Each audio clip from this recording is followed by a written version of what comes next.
ಜಾತಿ ಜನಗಣತಿ ಹೆಸರಲ್ಲಿ ಸಮಾಜವನ್ನ ಒಡೆದು ಚೂರು ಚೂರು ಮಾಡಲು ಹೊರಟಿದೆ. ವಿನಾಶಕಾಲೆ ವಿಪರೀತ ಬುದ್ಧಿ ಎಂಬಂತೆ ಕಾಂಗ್ರೆಸ್ ವಿನಾಶವಾಗಲಿದೆ ಅಂತ ಮಾಜಿ ಸಿಎಂ ಹಾಗೂ ಸಂಸದ ಬಸವರಾಜ ಬೊಮ್ಮಾಯಿ ಹೇಳಿದ್ರು. ಗದಗ್ನಲ್ಲಿ ಮಾಧ್ಯಮಗಳೊಂದಿಗೆ ಮಾತನಾಡಿದ ಅವರು ರಾಜ್ಯ ಸರ್ಕಾರದ ವಿರುದ್ಧ ಹರಿಹಾಯ್ದ್ರು. ಸಮೀಕ್ಷೆ ಹೆಸರಿನಲ್ಲಿ ರಾಜ್ಯ ಸರ್ಕಾರ ವೀರಶೈವ ಲಿಂಗಾಯತ ಸಮಾಜ ಒಡೆಯುವುದರ ವಿರುದ್ಧ ಒಗ್ಗಟ್ಟು ಪ್ರದರ್ಶಿಸಲು ಸ್ವಾಮೀಜಿಗಳ ಮುಂದಾಳತ್ವದಲ್ಲಿ ಹುಬ್ಬಳ್ಳಿಯಲ್ಲಿ ಏಕತಾ ಸಮಾವೇಶ ನಡೆಯುತ್ತಿದೆ.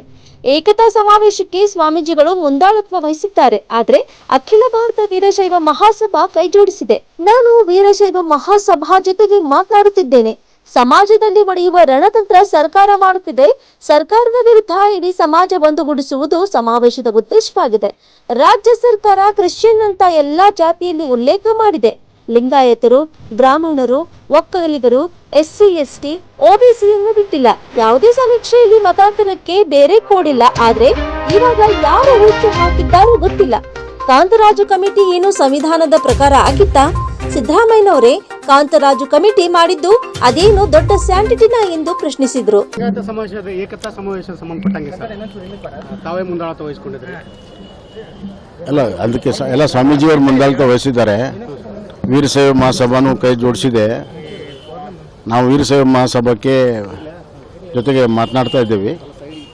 ಮಾತಾಡಿ ಒಟ್ಟಾರೆ ಸಮಾಜದಲ್ಲಿ ಒಡೆಯುವ ರಣತಂತ್ರ ಸರ್ಕಾರ ಏನು ಮಾಡ್ತಾ ಇದೆ ಅದರ ವಿರುದ್ಧ ಇಡೀ ಸಮಾಜ ಒಂದುಗೂಡಬೇಕನ್ನುವಂಥದ್ದು ಮಹತ್ವ ಉದ್ದೇಶ. ಈ ಕ್ರಿಶ್ಚಿಯನ್ ಅಂತೇಳಿ ಎಲ್ಲ ಜಾತಿಯವರು ಕ್ರಿಶ್ಚಿಯನ್ ಅಂಥೇಳಿ ಎಲ್ಲ ಲಿಂಗಾಯತರು, ಬ್ರಾಹ್ಮಣರು, ಒಕ್ಕಲಿಗರು, SC ST OBC ಯಾರನ್ನೂ ಬಿಟ್ಟಿಲ್ಲ. ಕಾಂತರಾಜ್ ಕಮಿಟಿ ಇದು. ಕಾಂತರಾಜ್ ಕಮಿಟಿ ಏನು ಭಾಳ ದೊಡ್ಡ ಕಾನ್ಸ್ಟಿಟ್ಯೂಷನ್ ಪ್ರಕಾರ ಇವರೇ ಮಾಡಿ, ಈ ಸಿದ್ದರಾಮಯ್ಯನೇ ಕಾಂತರಾಜ್ ಕಮಿಟಿ ಮಾಡಿದ್ದೆ, ಇವರು ಅದನ್ನೇ ಮಾಡಿದ್ದಾರೆ. ಅದೇನು ದೊಡ್ಡ ಸ್ಯಾಂಟಿಟಿನ? ಎರಡನೇದಾಗಿ ಬೇರೆ ಜಾತಿಯಲ್ಲಿ ಉಪಜಾತಿಗಳನ್ನು, ಇಲ್ಲದ ಉಪಜಾತಿಗಳನ್ನು ಸೃಷ್ಟಿ ಮಾಡಿದ್ದಾರೆ. ವೀರಶೈವ ಲಿಂಗಾಯತ, ಲಿಂಗಾಯತ ವೀರಶೈವ ಅಂತ. ಏನು ಹಿಂಗಂದ್ರೆ ಅದಕ್ಕೆ ಅರ್ಥ ಇದೆಯಾ? ಇದು ಇಂಥವು ನೂರಾರು ಉದಾಹರಣೆಗಳಾಗಿದ್ದಾವೆ. ಎಲ್ಲ ಸಮಾಜದಲ್ಲಿ ಗೊಂದಲ ಇಡಿಸಿದ್ದಾರೆ. ಸಮಾಜವನ್ನು ಒಡೆಯುವುದಲ್ಲ, ಸಮಾಜಗಳನ್ನು ಚೂರು ಚೂರು ಮಾಡ್ತಾ ಇದ್ದಾರೆ. ಆದ್ದರಿಂದ ಇದೊಂದು ಕೇವಲ ತಮ್ಮ ಹೈಕಮಾಂಡನ್ನು ಓಲೈಸುವಂಥ ಒಂದು ರಾಜಕೀಯ ನಿರ್ಧಾರವನ್ನು ಸಿದ್ದರಾಮಯ್ಯವರು ಮಾಡಿದ್ದಾರೆ. ಇದನ್ನೆಲ್ಲ ಮಾಡಿದ್ದು ನೋಡಿದರೆ ವಿನಾಶಕಾಲ ವಿಪರೀತ ಬುದ್ಧಿ ಅಂತ ಅನಿಸ್ತಾ ಇದೆ. ವಿನಾಶ ಅಂದ್ರಲ್ಲ, ಕಾಂಗ್ರೆಸ್ ವಿನಾಶನ ಅಥವಾ ಸಿದ್ದರಾಮಯ್ಯ ವಿನಾಶ?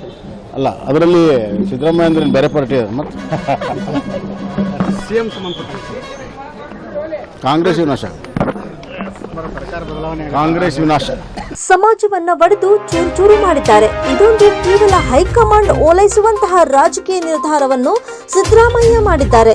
ಇದನ್ನೆಲ್ಲ ನೋಡಿದ್ರೆ ವಿನಾಶಕಾಲ ವಿಪರೀತ ಬುದ್ಧಿ ಅನಿಸುತ್ತದೆ. ಕಾಂಗ್ರೆಸ್ ವಿನಾಶವಾಗಲಿದೆ ಎಂದ್ರು. ಇನ್ನು ಬೆಂಗಳೂರು ರಸ್ತೆ ಗುಂಡಿಗಳ ಬಗ್ಗೆ ಪ್ರತಿಕ್ರಿಯಿಸಿದ ಅವರು, ಬಹಳ ದೊಡ್ಡ ಸಮಸ್ಯೆ ಇದೆ. ಈ ವರ್ಷ ಹಾಗೂ ಕಳೆದ ವರ್ಷ ಬಹಳ ದೊಡ್ಡ ಪ್ರಮಾಣದಲ್ಲಿ ಮಳೆಯಾಗಿತ್ತು. ಬೆಂಗಳೂರಿನಲ್ಲಿ ರಸ್ತೆಗಳಲ್ಲಿ ಗುಂಡಿಗಳಿಲ್ಲ, ಗುಂಡಿಗಳಲ್ಲಿ ರಸ್ತೆಗಳಿವೆ.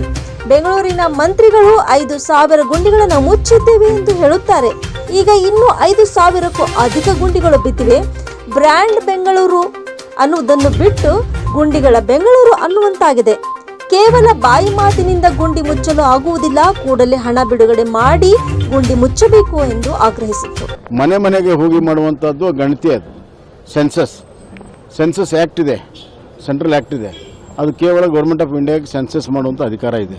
ಅದನ್ನು ಬಿಟ್ಟು ಇವರು ಕಾನೂನು ವಿರುದ್ಧ ಈ ಕೆಲಸವನ್ನು ಮಾಡ್ತಾ ಇದ್ದಾರೆ. ಇದೇ ದೊಡ್ಡ ಗೊಂದಲ ಆಗಿದೆ ಸರ್. ಕೆಲವರು ಸಮೀಕ್ಷೆ ಮಾಡಬೇಕು ಅಂತಂದರೆ ಕೆಲವರು ಮಾಡಲೇಬಾರ್ದು ಅಂತ ಅಲ್ಲ, ಈಗಿರೋ ಗೊಂದಲ, ಇದೇ ರೀತಿ ಗೊಂದಲದಲ್ಲಿ ಸಮೀಕ್ಷೆ ಆಗೋದಿಲ್ಲ. ಈ ಗೊಂದಲವನ್ನು ನಿವಾರಣೆ ಮಾಡೋವರೆಗೂ ಮತ್ತು ಕಾನೂನುಬದ್ಧವಾಗಿ ಮಾಡೋವರೆಗೂ ಇದು ಮಾಡೋಕ್ಕಾಗಲ್ಲ. ಮತ್ತು ಕೇಂದ್ರ ಈಗಾಗಲೇ ಡಿಕ್ಲೇರ್ ಮಾಡಿದೆ, ಈ ಬಾರಿ ಜನಗಣತಿಯ ಜೊತೆಗೆ ಜಾತಿ ಗಣತಿಯನ್ನು ಕೂಡ ಮಾಡ್ತೀವಿ ಅಂತ ಹೇಳಿದ್ದಾರೆ. ಅದು ಮಾಡ್ತೀವಿ. ಕಳೆದ ವರ್ಷ ಮತ್ತು ಅದರ ಹಿಂದಿನ ವರ್ಷ ದೊಡ್ಡ ಪ್ರಮಾಣದಲ್ಲಿ ಮಳೆ ಆಗಿದ್ದರಿಂದ ಇಡೀ ಬೆಂಗಳೂರಿನ ರಸ್ತೆಗಳು ತೆಗ್ನಲ್ಲಿದ್ದಾವೆ. ರಸ್ತೆಗಳಲ್ಲಿ ಗುಂಡಿ ಇಲ್ಲ, ಗುಂಡಿಯಲ್ಲಿ ರಸ್ತೆಗಳಾಗಿಬಿಟ್ಟಿದ್ದಾವೆ ಎಲ್ಲ ಕಡೆ, ಪ್ರಮುಖ ರಸ್ತೆಗಳ ಸಮೇತವಾಗಿ. ಇವರು ಬೆಂಗಳೂರಿನ ಮಂತ್ರಿಗಳು 5,000 ಪಾಟ್ರೋಲ್ ಮುಚ್ಚಿದ್ದೇವೆ ಅಂತಾರೆ. ಈಗ ಇನ್ನೂ 5,000ಕ್ಕಿಂತ ಹೆಚ್ಚಿನ ಇದ್ದಾವೆ. ಮೊನ್ನೆ 3 ಜನ ಸಣ್ಣ ವಿದ್ಯಾರ್ಥಿಗಳು ತಮ್ಮ ಅಳಲನ್ನು ತೋಡ್ಕೊಂಡಿದ್ದರು ಒಂದು ವಿಡಿಯೋ ಮಾಡಿ. ನಮಗೆ ಸ್ಕೂಲ್ ಹೋಗೋದಕ್ಕೆ 3 ತಾಸು ಬೇಕಾಗ್ತದೆ, ಮೈಕೈ ಎಲ್ಲ ನೋವಾಗ್ತಾ ಇದೆ ಅನ್ನೋಂಥದ್ದು.